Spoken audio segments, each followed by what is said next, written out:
Breaking news చూస్తున్నారు. Janasena final list కి సంబంధించి ఆ ఉత్కంఠ మాత్రం కొనసాగుతోంది. ఇప్పటికే 18 మంది అభ్యర్థులను ప్రకటించింది జనసేన. పొత్తులో భాగంగా 21 ఎమ్మెల్యే సీట్లు కేటాయించడం జరిగింది జనసేనకు. ఇంకా 3 ఎమ్మెల్యే అభ్యర్థులను ప్రకటించాల్సి ఉంది జనసేన. కాకినాడ ఎంపీగా టీ టైమ్ ఉదయ్ పేరు వినిపిస్తోంది. ముఖ్యంగా బీజేపీ సీట్లు తేలిన తర్వాతే మిగిలిన జనసేన అభ్యర్థులపై క్లారిటీ వచ్చే అవకాశం ఉంది. 3 స్థానాలకు సంబంధించి పెండింగ్లో ఉన్నాయి భీమిలి, పాలకొండ, దర్శి సీట్లకు సంబంధించి. అయితే ఇక్కడ బీజేపీకి సంబంధించి పూర్తి స్థాయిలో క్లారిటీ వచ్చిన తర్వాత అది ఈ రోజు కావచ్చు, రేపు కావచ్చు, ఎల్లుండి కావచ్చు, ఈ 3 రోజుల్లో బీజేపీ లిస్టు ఫైనల్ అయ్యే అవకాశం ఉంది. ముఖ్యంగా ఆంధ్రప్రదేశ్కి సంబంధించి ఆ తర్వాత జనసేనకి సంబంధించిన 3 సీట్లు కూడా ఖరారయ్యే అవకాశం ఉంది. ఎందుకంటే పొత్తులో భాగంగా ఈ రోజు చూసాం కీలకమైన మార్పు చోటు చేసుకుంది. ముఖ్యంగా పి గన్నవరానికి సంబంధించి అక్కడ తెలుగుదేశం పార్టీ స్థానం, కానీ అక్కడ పి గన్నవరానికి సంబంధించి మహాసేన రాజేష్కి అక్కడ స్థానికంగా వ్యతిరేకత వ్యక్తమవడంతో స్థానాన్ని మార్చేసిన పరిస్థితి. గిడ్డి సత్యనారాయణ బరిలోకి దించింది అక్కడ జనసేన. ఈ నేపథ్యంలో స్థానం బదిలీ అయ్యే అవకాశం ఉంది. ఆ బదిలీలో చూసాం ఎటువంటి ఈక్వేషన్స్ మారుతున్నాయో. సో అటువంటి పరిస్థితి వస్తే కనుక మరిన్ని సీట్లలో కాస్త అటు ఇటు అయ్యే అవకాశం ఉంది. కానీ ప్రస్తుతానికి మాత్రం 21 స్థానాలకు సంబంధించి 18 స్థానాలు ఖరారైపోయాయి. ఇంకొక 3 సీట్లు మాత్రమే మిగిలిన పరిస్థితి. ఆ 3 సీట్లు కూడా భీమిలి, పాలకొండ, దర్శిగా తెలుస్తోంది. సో ఎప్పటికల్లా పూర్తి స్థాయిలో క్లారిటీ వచ్చే అవకాశం ఉంది. తెలుసుకునే ప్రయత్నం చేద్దాం. ఎవరెవరికి దక్కే అవకాశం ఉంది కూడా తెలుసుకునే ప్రయత్నం చేద్దాం. మా ప్రతినిధి రాజేష్ అప్డేట్స్ అందించేందుకు లైవ్లో జాయిన్ అవుతున్నారు. రాజేష్, ఆ 3 స్థానాలకు సంబంధించి ఎప్పటిలోపు క్లారిటీ రావచ్చు జనసేన సీట్ల విషయంలో?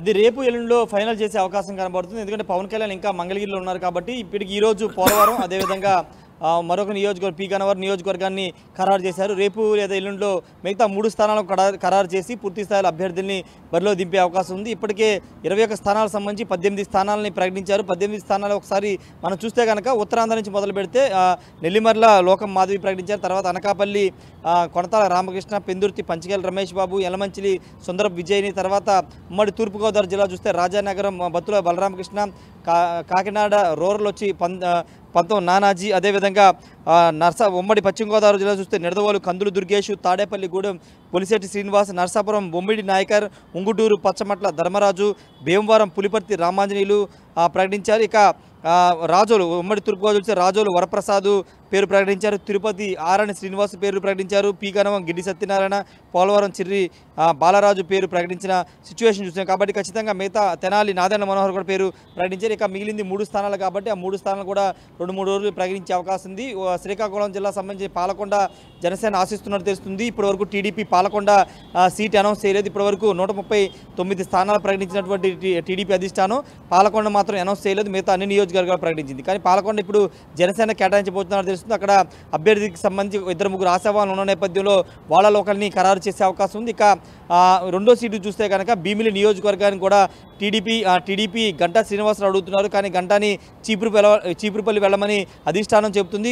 భీమిలితో పాటు చీపురుపల్లిని కూడా ఇంకా టీడీపీ అధిష్టానం హోల్డ్లో పెట్టింది. ఒకవేళ గంటా చీపురుపల్లి వెళ్తే కనుక భీమిలి జనసేన కేటాయించే అవకాశం ఉంది. జనసేన నుంచి అక్కడ పంచకట్ల సందీప్ ఆ సీటు ఆశిస్తున్నారు. ఆల్రెడీ ఆయన గ్రౌండ్ వర్క్ చేసుకుంటున్నారు. పవన్ కళ్యాణ్, నాదెండ్ల మనోహర్ కూడా కలిశారు. కాబట్టి ఒకవేళ భీమిలి నుంచి భీమిలి జనసేనకు వస్తే ఆయన పోటీ చేసే అవకాశం ఉంది. లేకపోతే గంటా చీపురుపల్లి కాదు మళ్ళీ భీమిలికి వస్తే కనుక ఆల్టర్నేటివ్ ఇప్పుడు మారే అవకాశం ఉంది. ఇక ఉమ్మడి ప్రకాశం జిల్లా దర్శి సీటు కూడా జనసేన ఆశిస్తున్నట్టు తెలుస్తుంది. దర్శి సంబంధించి ఎన్ఆర్ఐ వెంకట్ అక్కడ బరిలో దింపే అవకాశం జనసేన చేస్తుందని తెలుస్తుంది. ఈ 3 స్థానాలు కూడా ఖరారు అయిపోతే పూర్తి స్థాయిలో 21 పొత్తులో భాగంగా 21 స్థానాలు ఇచ్చారు. కాబట్టి 21 స్థానాలు అభ్యర్థులు ప్రకటించినట్టు ఉంటుంది. పూర్తి స్థాయిలో ఎన్నికల క్షేత్రంలోకి పవన్ కళ్యాణ్ తన అభ్యర్థులతో వెళ్లే అవకాశం ఉంది. ఎందుకంటే 27వ తారీఖు తర్వాత పవన్ కళ్యాణ్ వారాహి యాత్ర పిఠాపురం నుంచి తన ఎన్నికల ప్రచారాన్ని ప్రారంభించబోతున్నారు. ఎందుకంటే తాను ప్రకటించుకున్నటువంటి పిఠాపురం నుంచి ఎన్నికల ప్రచారాన్ని ప్రారంభించబోతున్నట్లు పవన్ కళ్యాణ్ ఇప్పటికే ప్రకటించారు. అది 27, 28 అనేది రేపు ఎల్లుండిలో క్లారిటీ వచ్చే అవకాశం ఉంది. కాబట్టి పూర్తిగా ఆయన కూడా ఎన్నికల ప్రచారంలోకి వెళుతున్నారు. కాబట్టి అభ్యర్థులు మిగతా 3 అభ్యర్థులు కూడా ఖరారు చేసి వాళ్ళని కూడా ఎన్నికల ప్రచారానికి సిద్ధమవ్వాలని చెప్పే అవకాశం ఉంది. మరోవైపు టీడీపీ ఇప్పటికే 139 స్థానాలు ప్రకటించింది.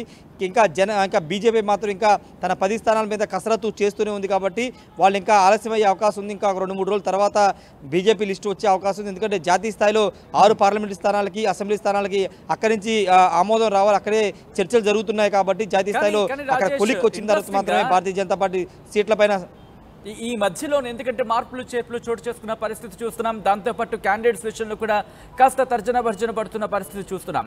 ఈ నేపథ్యంలో ఇటు భీమిలి, పాలకొండ, దర్శి 3 సీట్లే బాకీ ఉండే అవకాశం ఉందా, లేకపోతే కొద్దిసేపటి క్రితం మనం మాట్లాడుకున్నట్టు గన్నవరానికి సంబంధించి కూడా గన్నవరం ఆల్రెడీ ఇప్పుడు జనసేన అకౌంట్లోకి వచ్చింది కాబట్టి దానికి ఆల్టర్నేటివ్ ప్లేస్లో టీడీపీకి వెళ్ళే అవకాశం కనిపిస్తుందా? ఇటువంటి ఈక్వేషన్స్ ఉన్నాయి కదా, ఏం జరుగుతోంది జనసేనకు సంబంధించి?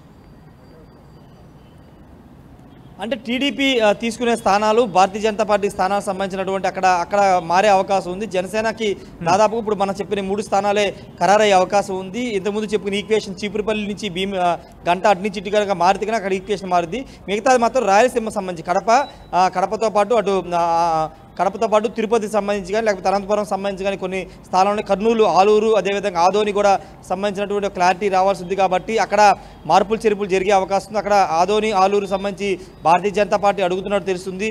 ఆ స్థానాలు పడుతూ ఉమ్మడి కడప జిల్లా సంబంధించి బద్వేలు కానీ లేకపోతే జమ్మలమడుగు ఈ 2 స్థానాలు, రాజంపేట ఈ 3 స్థానాలు ఇంకా పెండింగ్లు ఉన్నాయి కాబట్టి ఆ స్థానాల్లో బీజేపీ ఎన్ని తీసుకుంటుంది తర్వాత టీడీపీ ఎన్ని తీసుకుంటుంది అనేది స్పష్టత రావాల్సి ఉంటుంది. కాబట్టి జనసేనకు వెళ్ళిపోయిన సీటుకు సంబంధించి ఆల్టర్నేటివ్ బీజేపీ, టీడీపీ మధ్య మార్చుకునే అవకాశం అయితే కనబడుతుంది సచిన్. రైట్, ఇప్పుడు ఒకసారి ఇండివిజువల్గా మాట్లాడుకుంటే, ఎందుకంటే భీమిలి కావచ్చు, పాలకొండ కావచ్చు, దర్శి కావచ్చు, భీమిలి నుంచి మొదలు పెడితే అక్కడ ఆల్రెడీ జనసేన నుంచి అంటే వైసీపీ నుంచి జనసేనకు చెందిన వంశీ ఆయన టికెట్ ఆశించిన పరిస్థితి భీమిలి విషయంలో. సో అక్కడ టికెట్ దాదాపు కన్ఫర్మ్ అయ్యే అవకాశం ఉందా, లేకపోతే ఆఖరి నిమిషంలో ఏమైనా మార్పులు చేర్పులు జరిగే అవకాశం కనిపిస్తోందా? అంటే భీమిలి నుంచి వంశీకృష్ణ యాదవ్ సీటు అడగట్లేదు. ఆయన విశాఖ సౌత్ సీటు ఆశిస్తున్నారు. ఆయన విశాఖ సౌత్ దాదాపుగా ఆయన పేరు ఖరారైపోయింది. ఎందుకంటే ఇంతకుముందు ఆయనకి నియామక పత్రాలు కూడా పవన్ కళ్యాణ్ ఇచ్చేశారు. అటు పెందుర్తితో పాటు యలమంచిలి, విశాఖ సౌత్ కూడా ఇచ్చేశారు. భీమిలి మాత్రం పెండింగ్ ఉంది. భీమిలి జనసేన ఖాతాలోకి వెళ్తుందా, టీడీపీ ఖాతాలోకి వెళుతుందా అనేది 2 రోజులు తెలిసే అవకాశం ఉంది. ఎందుకంటే భీమిలి నుంచి గంట అడుగుతున్నారు, చీపురుపల్లికి వెళ్ళలేను అనే ఒక మాట చెప్తున్నారు. కాబట్టి ఇంకా అధిష్టానం ఫైనల్ చేస్తే చీపురుపల్లి వెళ్ళిపోతే కనుక భీమిలి ఇక్కడ ఖాళీ అవుతుంది. అక్కడ పంచకర్ల సందీప్ ఉన్నారు, అక్కడ పనిచేసుకుంటున్నారు కాబట్టి ఆయనకు వచ్చే అవకాశం ఉంది. వంశీకృష్ణ శ్రీనివాస్ యాదవ్కి దాదాపుగా సౌత్ ఖరారైపోయింది, విశాఖ సౌత్ కాబట్టి అక్కడ ఇంకా ఇబ్బంది ఏమి ఉండదు. కానీ ఇక్కడ భీమిలి విషయంలోనే ఒక పెండింగ్ ఉంది. ఇంకా ప్రకాశం జిల్లా దర్శికి సంబంధించి కూడా దర్శి కొంత కాపు సెట్టిబలజులు, కాపు ఓటు బ్యాంక్ ఎక్కువగా ఉన్నటువంటి నియోజకవర్గం కావడంతో అక్కడ కాపు సామాజిక వర్గానికి సంబంధించిన అభ్యర్థి పెట్టడం, జనసేన కేటాయించడం ద్వారా ఆ సీటు గెలవచ్చు అనేది ఉమ్మడి పొత్తులో ఉన్నటువంటి టీడీపీ, జనసేన భావిస్తుంది. కాబట్టి దర్శి ఇచ్చే అవకాశాలు ఎక్కువగా కనబడుతుంది. రాయలసీమ జిల్లాలకు సంబంధించి జనసేన ఎక్కడ కూడా అడగట్లేదు. గతంలో ప్రచారం జరిగినప్పటికీ ఒక తిరుపతి తీసుకున్నారు కాబట్టి మిగతా అనంతపురం కానీ కర్నూలు కానీ ఎక్కడ సీటు అడగట్లేదు. కాబట్టి ఇప్పుడు ఎలాగో తిరుపతి తీసుకున్నారు కాబట్టి ప్రకాశం జిల్లాలో దర్శి తీసుకుంటే పూర్తి స్థాయిలో అడ్జస్ట్మెంట్ అనేది జరుగుతుందనేది ఆ పార్టీ భావిస్తుంది. ఒకవేళ టీడీపీ ఒక సీటు పీ గన్నవరం లాస్ చేసుకుంది కాబట్టి ఆ లాస్ అనేది ఇక్కడ భారతీయ జనతా పార్టీకి ఇచ్చే సీట్ల మధ్య అడ్జస్ట్మెంట్ జరిగే అవకాశం, అది కూడా ఆలూరు, కర్నూలు, కడప ఈ 2 జిల్లాలకు సంబంధించి అడ్జస్ట్మెంట్ జరిగే అవకాశం ఉంది Sachin. Right Rajesh, thanks for update. So మొత్తంగా అయితే మాత్రం జనసేన ఫైనల్ లిస్ట్ కి సంబంధించి ఉత్కంఠ కొనసాగుతోంది. మీరు ఆన్ స్క్రీన్ చూస్తున్నారు. దాదాపు 21 మందికి సంబంధించి 18 సీట్లు ఖరారైపోయాయి. ఆ లిస్టు మీరు చూస్తున్నారు ఆర్టీవీ స్క్రీన్ మీద. నెల్లిమర్ నుంచి లోకం మాధవి, తెనాలి నుంచి రాధల మనోహర్, కాకినాడ రూరల్ నుంచి పంతం నానాజీ, ఇలా మొత్తం 21 మంది లిస్టులో 18 మంది పేర్లు ఖరారైపోయాయి. మిగతా 3 స్థానాలకు సంబంధించి భీమిలి, పాలకొండ, దర్శి ఈ 3 స్థానాలకు సంబంధించి పేర్లు ఇంకా ఖరారు అవ్వాల్సి ఉంది. 21 మందిలో 18 మంది లిస్టుకి సంబంధించి కన్ఫర్మేషన్ అయిపోయింది. ఇప్పుడు మిగిలిన 3 స్థానాలకు సంబంధించి ఎప్పటికల్లా క్లారిటీ రాబోతుందనే ఒక ఉత్కంఠ మాత్రం కొనసాగుతోంది. భీమిలి నుంచి కొన్ని పేర్లు, ముఖ్యంగా పాలకొండ నుంచి అలాగే దర్శి నుంచి పేర్లు వినిపిస్తున్నప్పటికీ ముఖ్యంగా ఇక్కడ బీజేపీకి సంబంధించి లిస్టు ఖరారైపోయిన తర్వాత అప్పుడు జనసేనకు సంబంధించి పూర్తిగా క్లారిటీ వచ్చే అవకాశం ఉందనే చర్చ జరుగుతోంది.